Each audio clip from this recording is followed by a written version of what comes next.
theory. The track bar basically is keeping the axle centered. So are we on a hill at all? What we'll do is I'm tapping the winch a little bit until I can feel this bolt come loose. We may have to change position, but we'll see.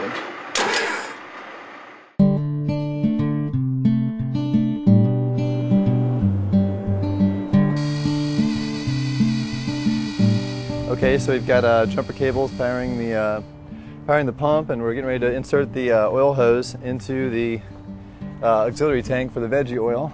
We'll put the other end in the tank, and you have the waste vegetable oil, and simply pump it in through a filter and then drive on it. It's that simple. All right, so we've got a really good supply of oil here. I can stick my finger in it and come up, and it's got a really good clarity to it. What we're looking for really is clarity in the vegetable oil. You want to be able to see your finger like all the way down to your hand in the oil itself, and that'll tell you basically what kind of particulate content's in there and how it's going to travel through the filters. Well, the other thing we're looking for as we stir it up is we're looking for a little bit of water, which will kick up like a milky kind of sludge. And I'm not seeing any of that, not even very far down, so we probably got 80 gallons here.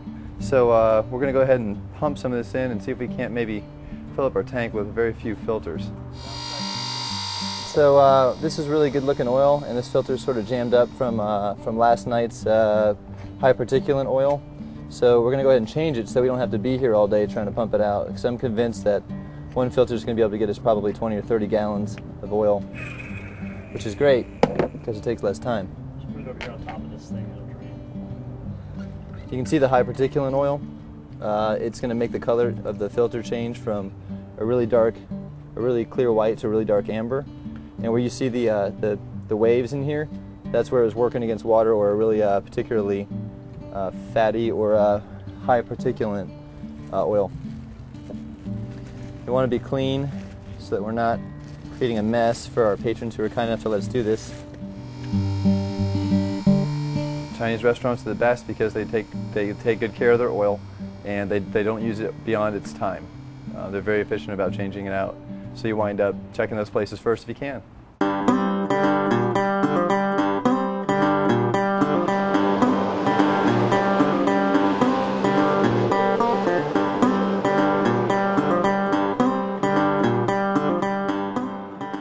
I don't know how we left Jackson, Mississippi with a full tank of veggie oil.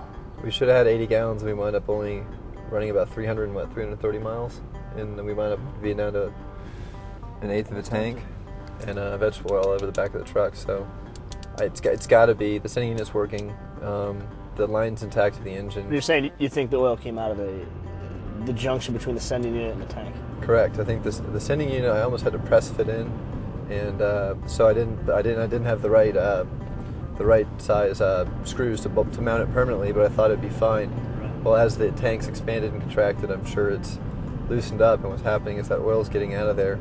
That can be the only thing, and we'll just have to watch it and see what it really does.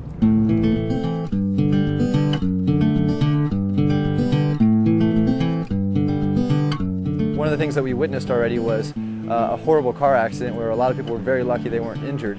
And out of nowhere, an assembly line sprung up, and all of their equipment was firemen's carried out of their truck. The truck was moved off the road and cleared before anyone could even ask for help. Bad roads make good people. It's something I've always thought, and that's one of the things that you see out here. People are typically pretty good. Oh, let's go, Mike.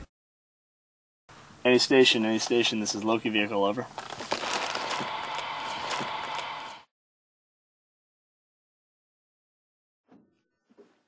I guess one of the bolts rattled loose, and it was hanging down low. When we couldn't tell when we were pulling it, but it was hanging low enough where it caught in that railroad track, and it just pulled the rest of them out. It broke the frame along the seam. So what we need to do is we need to splint it, and then come back with a welder, re-weld the main portion of the frame, and then drop some bolts to it, which we can do if we can catch up with Chris, who's got the welder.